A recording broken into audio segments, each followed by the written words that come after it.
So we lost a sports legend this week. The one and only Bob Uecker passed away at the age of 90. And if you're of my generation, you grew up with Bob Uecker as a staple of, well, not just sports, but entertainment overall. I mean, along with his work on ABC, calling baseball games, we saw him do all those classic Miller Lite commercials, which actually were so good that you actually looked forward to those commercial breaks during baseball games.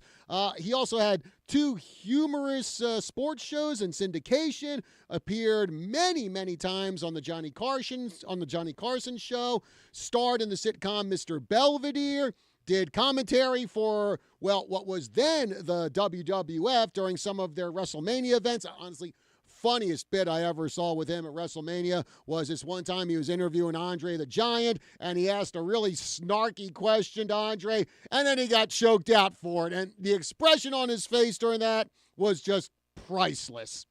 And probably my favorite role of Bob Uecker's, no surprise since I am a play-by-play guy myself, Harry Doyle from Major League and Major League 2. And I know everyone likes to reference his famous line, just a bit outside, but Uecker had so many other good lines in that movie, most of which I can't repeat here because this is a family-friendly show, but I think it's safe to say that Major League would not be up there as one of the best baseball movies ever without the wild commentary of Bob Uecker as Harry Doyle. In fact, one of my personal jokes is if I ever decide that I can't stand to do play-by-play anymore, and I just want to quit. What I would do is I would definitely end my broadcasting career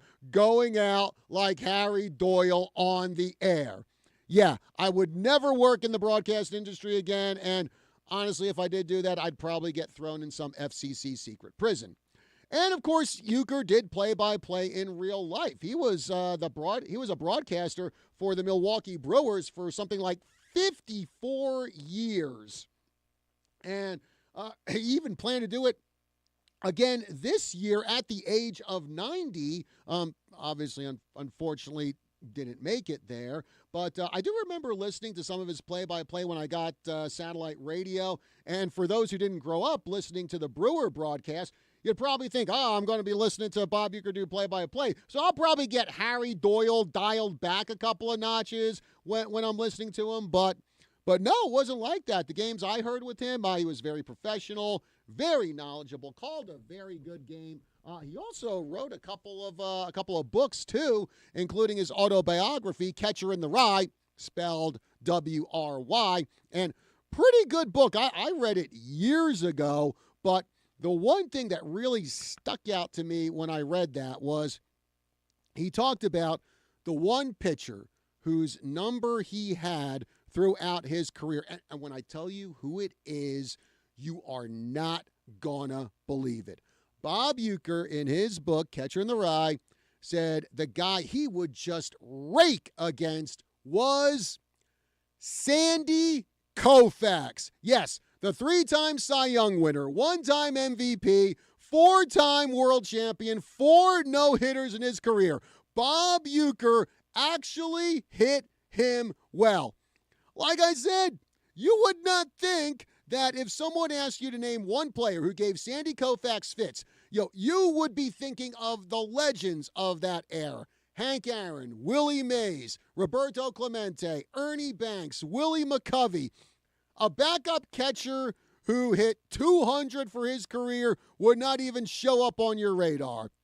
But he did, which goes to show while Uecker may not have been an all-star, and for as much as he made fun of his own career, the guy was actually a pretty darn good athlete. And folks, the thing is, you have to be a very, very good athlete just to make it to the majors.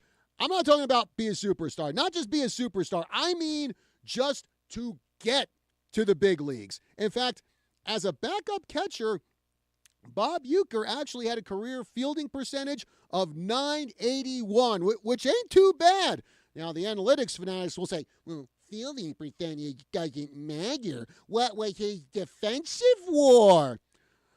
To which I would say that Bob Uecker's defensive war was take your war and stick it where the sun doesn't shine.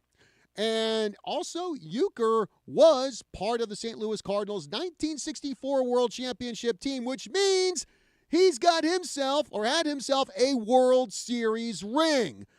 He didn't play in the World Series, but he was on the roster and he got a ring. And there are some really, really good players in MLB history who don't have a ring, but Bob Uecker does. And this also filled me with some joy when I saw this. Going through Bob Uecker's baseball reference page, his best season came in 1966 with my Philadelphia Phillies. In 78 games, Uecker hit 208 and had career highs in home runs and RBIs with 7 and 30. Again, the guy was a backup catcher, only hit 208, but still career highs for Bob Uecker. And how about this? Also that same year, Bob Uecker, behind the plate, was 5th in the National League in double plays turned by a catcher with 7. So, like I said, Bob Uecker had a lot of athletic ability. The same with anyone who ever played Major League Baseball. But, it's kind of like Macho Man Randy Savage used to say, the cream will rise to the top. Ooh, yeah. But to me, the one thing that always stood out with Bob Uecker, the thing I appreciated the most about him was his self-deprecating humor. He did not mind being the butt of the joke for the entire world to see. Heck, he made a pretty darn good career of it. And self-deprecating humor, it's just part of my personality. I have no problem making fun of myself. Heck, you hear it on my play-by-play when I talk about how bad at math I am. To me, self-deprecating humor is a sign of self-confidence, which also means if other people throw barbs at you, you shrug it off. People joke at your expense, you laugh right along with them because you're comfortable in your own skin. Something more people in this world need to be, because how many humorless, miserable people do we have in this world? How many people hear the teeny tiniest bit of criticism and just have a complete meltdown? So hopefully one lesson that the late, great Bob Uecker left our world is don't be afraid to laugh at yourself. All right, folks, 928-541-1016. Number to call here on the Tri-City Sports Roundup. Again, 928-541-1016. A lot of sports going on here today on our family of stations. If you go over to our new sports station, The Team, 1450 AM, KNOT. Today, we're starting off with college basketball at 9:30 this morning. We've got Creighton versus Connecticut. Then at 2 p.m., we've got the NFL divisional playoffs. Also, we have NFL going on tomorrow starting at 12:30 over on KNOT. Of course, the game I'm going to be looking forward to there is the Eagles-Rams game, obviously. Then on Monday, we've got the College Football National Championship game, Notre Dame versus Ohio State. But before that game on the Team, 1450 AM KNOT, we're actually going to have Prescott High School boys basketball. Afternoon game for them. They're going to be down at Mountain Point High School taking on Goldwater in the MLK Classic. And speaking of Prescott boys basketball, I've got 3 of their players in the studio with me today. I've got Sebastian Vanderplug, I've got Cooper Magnet, and I've got Tommy Richardson. So we will be talking to them about their season, upcoming games, and whatever else strikes my fancy on what to ask them. So we will be back with more here on the Tri-City Sports Roundup right after this.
We are back here on the Tri-City Sports Roundup. John Rust with you here in the studio with me today. I have three members of, I got to say it, the number one ranked Prescott boys basketball team. In fact, I know talking to my broadcast partner, Kelly Cordes, I think he said there was never a time in Prescott High School boys basketball history when the team was ranked number one in the state, at least in the 4A conference in the PowerPoints. We got three members of them here. We've got Sebastian Vanderplug, we got Cooper Magna, we got Tommy Richardson. Guys, good morning, and thanks for being with us here on the show. Good morning, John. Good morning, John.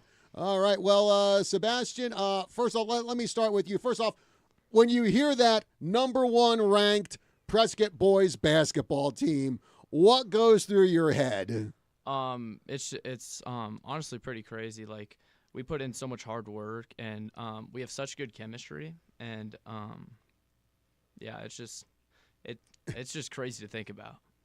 So, Cooper, I think a lot of people knew that Prescott was going to be a good team coming into the 2024-25 season. In your wildest dream, did you ever think you would be good enough where you would have the number one ranking here as now you dive into region play? Yeah, I know we had a good team coming in. But yeah, just over the years, it's been we never have been like up that high in the rankings. So to see us at the number one spot was really, really surreal and different, and I didn't expect that coming in. Prescott's always, I think, like looked down upon, and we don't usually get the respect we deserve. So to see that was really cool, and yeah, really excited going into the second half of the season here. And Tommy, probably one of the things that I think showed what kind of team Prescott was going to be was the season opener against St. Mary's. And St. Mary's has always had traditionally really, really good teams. In fact, St. Mary's, there have been times they actually look more like a college team than a high school team. When you guys went out there in the season opener and beat them decisively, did you feel like that was going to set the tone for the season? Oh, absolutely. They are a great team, but we really showed that we can compete, and we are there. Like, we are a force of nature. So. And then, of course, I think another impressive one was you guys also took on ALA Gilbert North, Sebastian, and those ALA they usually put together some pretty good teams, but against ALA Gilbert North, it was an absolute blowout against them. Before the game, did you expect to have a really good game against Gilbert North and not a blowout, or what? We expected them to compete, but we really just worked a lot harder than they did. Coach had gave us a great scouting report on what to do, make sure the shooters don't shoot, and that's what really helped us blow that game out. Mm-hmm. And Cooper, I know like a lot of your games so far this year have been complete blowouts. You had Coconino, a 75-44 win over them. Flagstaff, we were doing that game the other night, and that was, 75-33. When you get into those blowout games where it's just a runaway, what are some of the things you guys have to do in order to make sure you don't really let your foot off the gas and don't start playing down to the level of your opponent? It definitely starts in the locker room at halftime. Our coach Stedman, he's always getting on us about staying on the gas, and because we know we get lazy. We've done that a couple times this year. We've gotten out to a big lead, and we get a little lazy in the second half. Bradshaw, for example. But yeah, those games are fun. The scoring gets distributed a little bit more. Uriah has some crazy dunks. They get some dunks, and it's a really fun team game when we're in that scenario. Yeah, I know what you're saying. I still can't get over that windmill dunk he made Thursday against Flagstaff. Jeez. Crazy.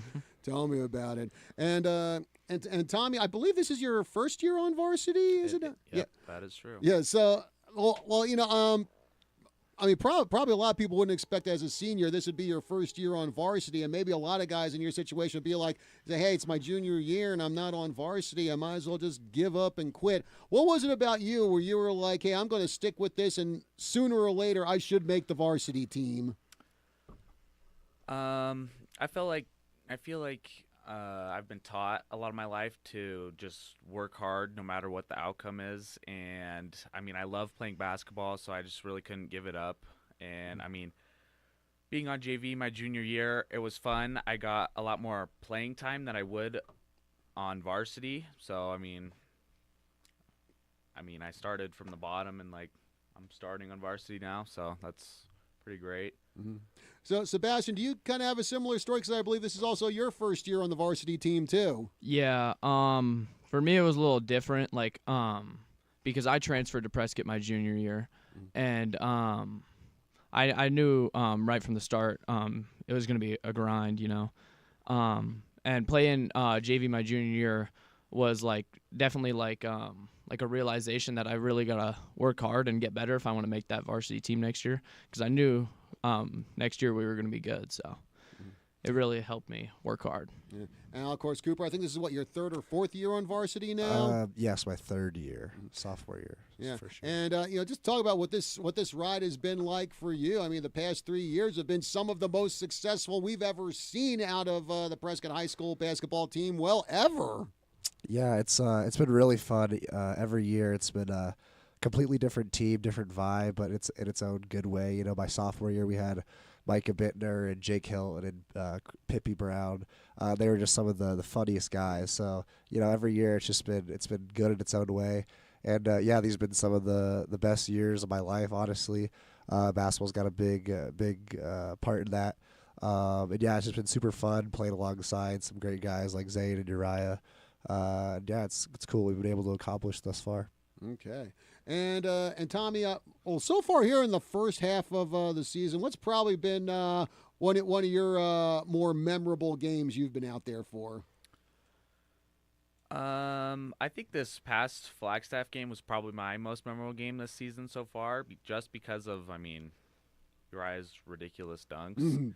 But I felt like I also had a pretty good game. I think I played some pretty good defense out there and hit a shot. So, I mean, I thought that was great. Yeah, and of course you got plenty more games coming up here. We're really getting into region play, and obviously, Sebastian, Prescott, they want to be back-to-back region champions, and off to a good start here so far in region play. But what are some of the things you guys need to do in order to make sure you don't get too overconfident going up against the rest of the region the rest of the way? I think our coach does a great job of making sure we don't get off course. Anytime, like, for example, the Coconino game, we were up about 35, but we started playing some lazy defense, and he yelled at us in a timeout. So he does a great job of making sure, you know, we're always trying to get better, because it doesn't matter who we play as long as we improve. And, well, Cooper, of course, the other week, you guys went up against Bradshaw Mountain for the first time, beat them convincingly, 64-42. But, I mean, they got some darn good players on that team. You know, the Rannikers have been tearing it up. Kylan Jackson, more and more coming into his own. Jaden Blazek had a tremendous game the other night against Mingus, 21 points, 10 rebounds. And, yeah, the first game was like a 20-plus point win over Bradshaw. But you feel like when you meet them again on January 30th, it's going to be a little different, a little closer.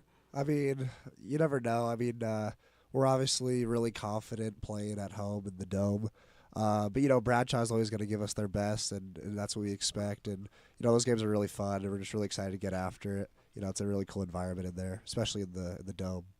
All right. Well, folks, in the studio with me today, I have three members of the Prescott boys basketball team. I've got Sebastian Vanderplug, I've got Cooper Magnet, and I've got Tommy Richardson. So we're talking about the great first half of the season they've been having, and going to be a busy start of the week for Prescott coming up here Monday. They're down at Mountain Point High School for the MLK Classic. They'll be taking on Goldwater, and then next night it's another road trip.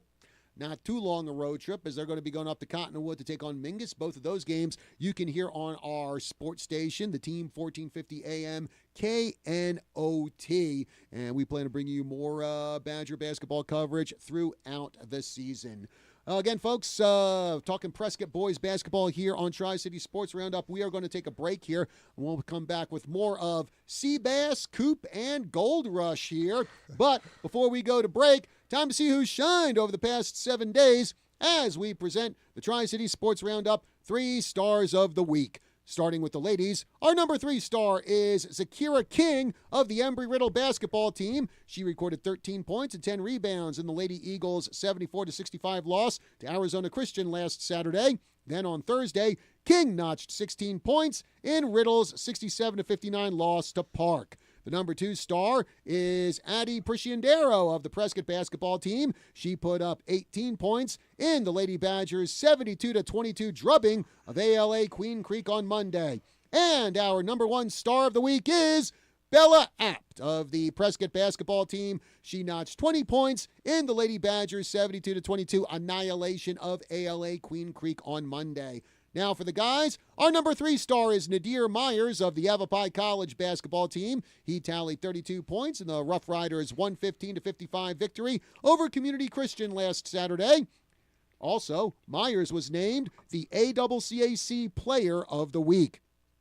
The number 2 star is Uriah Tennett of the Prescott basketball team. He registered 40 points in the Badgers' 84-61 victory over ALA Queen Creek on Monday. And our number 1 star of the week is Zane Gall of the Prescott basketball team. He recorded 31 points and 12 rebounds in the Badgers' 84-61 trouncing of ALA Queen Creek Monday. Then on Wednesday, Gall compiled 29 points and 17 rebounds in Prescott's 75-34 shellacking of Flagstaff. Congratulations to all of our 3 stars of the week. Break time here on the Tri-City Sports Roundup. We will be back with more right after this.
And we are back here on the Tri-City Sports Roundup. John Rust with you here this morning. In the studio with me today, I've got 3 members of the Prescott boys basketball team. I've got Sebastian Vanderplug, I've got Cooper Magnet, and I've got Tommy Richardson. And we got to talk about the tournaments that this team was in. They had the Damien Classic out in California a few weeks ago, and then, of course, wrapped it up with the Nike Tournament of Champions down in the Valley. But before we start talking about that, well, Oh, yeah, I didn't brief these guys on our typical segment here when we have athletes in the studio, and this should make it really, really fun. It is lightning round time here. man. Let's find out some more about the teammates of these three. Sebastian, I'm going to start with you. Okay. And he's probably going, oh, gee, what am I in store for? Sebastian, who would you say on the Prescott boys basketball team is the best dressed player? Who is that sharp dressed man? I'm gonna go with Uriah. Uriah's really well dressed. Okay. Cooper, who would you say is the funniest guy on Prescott? Who's just the team comedian for the Badgers? I'm gonna have to. It's gonna be a tie between Seabass and Jake Diener. Oh, okay. You get those two guys together, it's straight comedy. You could just there could be a camera guy just follow them around all day, and they can make a show about it. I swear. Oh man. Okay, Tommy, who would you say on the opposite end? Who would you say is probably the most serious player on Prescott? Honestly, I'd probably say myself. Well, I well, Cooper was pointing at you, man. Yeah, So, Hey, Tommy's all business. I like it though. okay, Sebastian, who on Prescott would you say is the most talkative guy on the team? The kind of guy who, if I went up to do an interview with, I'd be like, geez, I'm going to be here all night. This guy talks so much. Man. I'd probably go Zane. Zane could talk for a while. Yeah. Okay, so Cooper, on the opposite end, who would you say is the quietest guy on Prescott? The kind of guy who, if I interviewed him, I'd probably be like, oh, I'm going to be lucky if I get like a 3-word answer out of him. Yeah, definitely Kenny. He's very. We say he's very nonchalant. So, yeah, he keeps to himself, but he's a sweetheart at heart. So. Okay, and Tommy, who on Prescott can eat the most in one sitting? I'd probably say Zane. I mean, he's a big guy, 6'11", so Needs the calories. You can put it away. Yeah, so basically if like you're having like post-game pizza, it's like, well, we got to reserve at least 2 whole boxes for Zane. Yeah. Okay. And, of course, well, one of the big things that Prescott was involved in this year was the Damien Classic. And, well, certainly thoughts and prayers for people in that area because I believe Damien is in the Los Angeles area. And, of course, that area has just been absolutely ravaged by wildfires. But before all that broke out, they had the big Damien Classic there. And, Sebastian, everything I heard from Coach Stedman out there, just so many great teams out there, spread out through so many venues. In fact, some of those teams actually had sons of former NBA players on them, and a lot of media coverage there, too. Did you ever expect that in your high school career you would be in an atmosphere like that to play basketball? No, not really. It's crazy to think about because, like, when you actually get there and you're playing against people that are committed to Kentucky or Texas A&M, and these top schools or probably future NBA players, it's really like a different atmosphere because the competition is so competitive. Like you don't have time to just like make mistakes. You just gotta keep going. And, of course, probably the most memorable game you had out there was against Chatsworth High School, which is weird because I was over at Chino Valley High School last night covering their basketball games, and there was actually a girl there who had a Chatsworth High School sweatshirt on, and I'm going, like, okay, I know that school now because of the game that Prescott had, but I think a 93-86 overtime victory over Chatsworth, and of course, that was the team that had the son of Gilbert Arenas, Elijah Arenas, who had 56 points in that one with the Uriah 54. Cooper, would you say that was probably one of the craziest, most entertaining, most thrilling games you guys have ever been a part of? Yeah, for sure. I'll remember that the rest of my life. It was kind of funny. We're like in the back gym of the Damien High School, so like it was just like a crazy atmosphere. Like there's so many people just packed into this place, and the court it wasn't even wood; it was like this rubber material. But yeah, it was just crazy. And then after the game, just seeing all because obviously Uriah and Elijah both went off. But it was crazy seeing all like the media and like all the social media that came out from it. Yeah, it was crazy. I'll remember that game for the rest of my life, and I'll definitely see footage of it for the rest of my life probably too. So. Mm-hmm. And again, Tommy, for yourself, like you said, your senior year, your first year on varsity, and you get to be part of an atmosphere like that. How much did that mean to you in your high school career? It was amazing, really. Like, I never thought that I would be part of something that awesome in my whole life. So, I mean, it was just stellar. Stellar. Not only that, but also Sebastian. I mean, you guys went 2-2 at that tournament, I believe, and I mean, again, took on some really, really good teams. So, what do you feel it said about Prescott, where you were able to go to a tournament like that, go up against some of the top teams in California, in the nation, and really hold your own, and even take a couple games from them? A lot of people thought we were going to be the underdogs in that, and we knew we were playing some great teams, and we just came prepared, and we just came ready.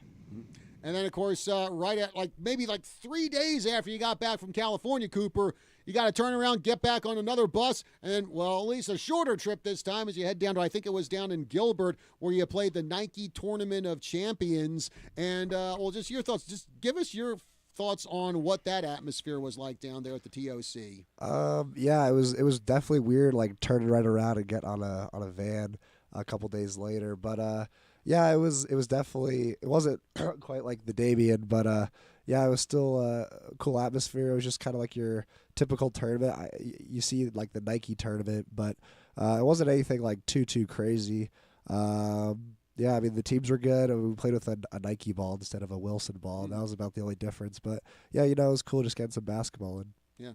And, again, Tommy, this all took place during winter break. You got a 2-week period there. Most of your classmates are just home chilling or going out on, winter vacations or whatever. No break for you guys, as it was just pretty much all basketball there. But even though you really didn't get much of a winter break, do you feel the experiences you had at the Damien Classic, the Nike Tournament Champions, it was worth it? Absolutely. I mean, after high school, you've got a lot of break. I mean, you go to college, but playing basketball break, I mean, that's probably what we were going to be doing anyways. I mean, go practice and go to the Y, and so. Yeah, well, at least here you got to take part in 2 really big tournaments. Yeah. And Sebastian, I know combined in those tournaments, Prescott went 4-3. One game over 500, but still, given the competition you faced there, how much do you feel that really prepared you for going into region play and ultimately getting into the state tournament? It really did help us because we know nobody in our region play is going to be as competitive as the teams we played. So it honestly gave us a confidence booster, even though we still did go 4-3. We still felt confident going into region play because we played just exceptional teams at the Damien and the Nike tournament compared to our region. Okay. So, Cooper, getting into your background here, what was it that first got you interested in playing basketball? I always liked sports kind of. Both my older sisters played soccer growing up. But I didn't quite have like that like motivation and like want to like play basketball specifically. I remember this one story. I just sat on the couch and watched TV like a lot, like around like 2nd or 3rd grade, and my mom went on a trip somewhere, and she like wanted to make sure that I didn't just sit on the couch all day, and so she said that every day I had to go outside and shoot baskets for like 30 minutes a day at least, and so I eventually forced myself to go out there in my PJs every day and shoot baskets on our hoop that we had, and I was forced to do it, but I actually ended up really liking it, and I kind of fell in love with it, and I kind of learned like the motivation to get better at basketball, and that's kind of where it all started. So okay, Tommy, what about you? What was it that got you interested in basketball? I think it was mostly my dad. He played a lot of sports when he was younger, so I mean, he pushed for me to play all the sports. Yeah, I mean, it was basically just my dad, and then after he stopped pushing for it as much, then I picked it up and just ran with it. So. And Sebastian, what about you? How did you get interested in playing basketball? I've always been playing my whole life. Like, from a young age, though, I had a surgery on my eye, and they said I couldn't play basketball anymore, or like I couldn't play any sports ever. And my dad, very, very like competitive and sports guy. He played college basketball. And he was not too happy about that, but he really kept wanting me to play, no matter what the doctor said, and yeah, just from a young age, he always just taught me. We always go outside, shoot, go to the Y, shoot, yeah. Okay. And well, Cooper, along with being on the basketball team, you're also part of the Prescott baseball team. And hard to believe Prescott baseball season is going to get going in another month or so here. So again, just your thoughts on how much it means to you to be able to be a two-sport athlete over at Prescott. Yeah, I mean, I'm very, I'm pretty obsessive when it comes to sports. So I think it's nice that I have two different sports, and they're both very differently physically demanding wise. But yeah, it's nice. I don't really get burned down at either one.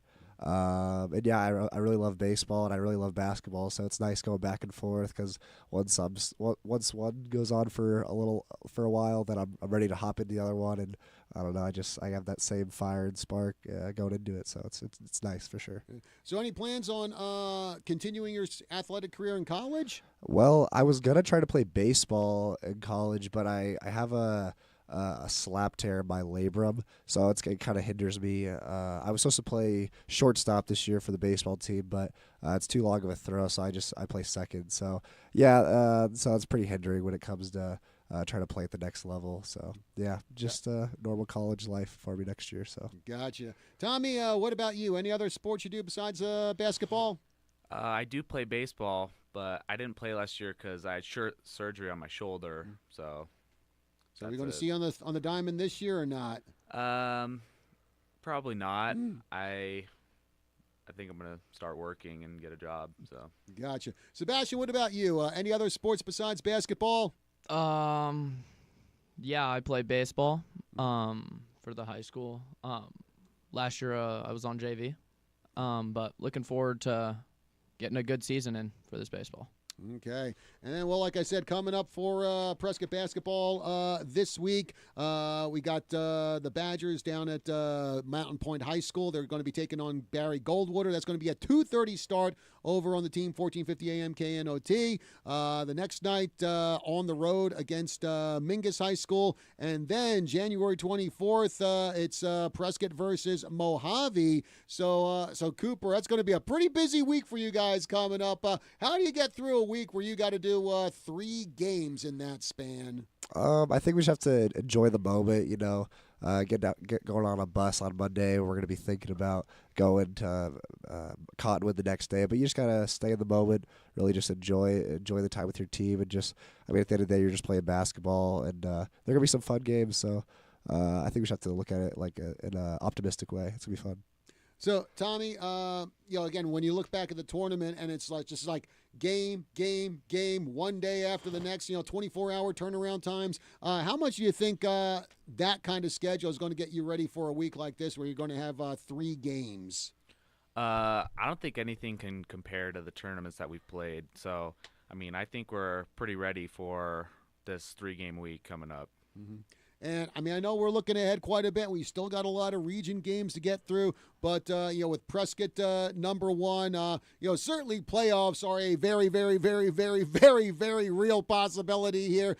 Sebastian, how much are you looking forward to the Badgers getting into the state tournament, which actually you guys, if you keep going like the way you are, you'll probably be in the open tournament once again. So how much are you and the rest of the team looking forward to state? Or are you even thinking about that right now? We're thinking a little bit about it, but we're trying to stay in the moment and not get too ahead of ourselves. Because we want to keep working hard. Every day, you can't win a state title if you don't work hard every day. Mm-hmm. So I guess, Cooper, right now the focus is just getting through the region and getting another Grand Canyon region title, huh? Yeah, just like Sebastian said, you got to stay in the moment, but check boxes off our list. Region titles, that's the first one, and then after that, sky's the limit. We're excited for what the next month and a half or so has got in store for us. It's gonna be really fun. Yeah, in fact, going back to last year when you won the region title, that was the first region championship for Prescott boys basketball in more than 20 years. How much did it mean for you being part of a team that got that first region title in more than 2 decades? Yeah, for sure. It meant so much. was my goal going into the season. It was actually our goal going into the season my sophomore year. Bradshaw just barely got it because we split with them, but then they got like the PowerPoint like tiebreaker. It was a really unfortunate thing. So when we finally did win that last year, it was so satisfying, and I'm not sure it'll have the same satisfaction this year, but yeah, it's a really great thing. We're just hoping we get that. Okay. Well, that's all. We're getting up to the end of our show here, folks. But I want to thank Sebastian Vanderplug, Cooper Magnet, and Tommy Richardson from the #1 ranked Prescott boys basketball team for joining us here in the studio. Guys, been a pleasure having you here today. Best of luck the rest of the way. Of course, we'll be seeing you Monday down at Mountain Point High School as you guys take on Goldwater. 2:30 p.m. tip-off. You can hear that game on the team, 1450 a.m. KNOT. And then, of course, a couple hours after that, actually, probably right after that, we'll have the national championship for football between Ohio State and Notre Dame. Guys, again, thanks for being with us here today. Thanks, John. Thank you, John. All right, well, that'll do it, folks. Coming up next, we've got Healthline with Dr. Hancock. See you again next week. Have yourselves a good one.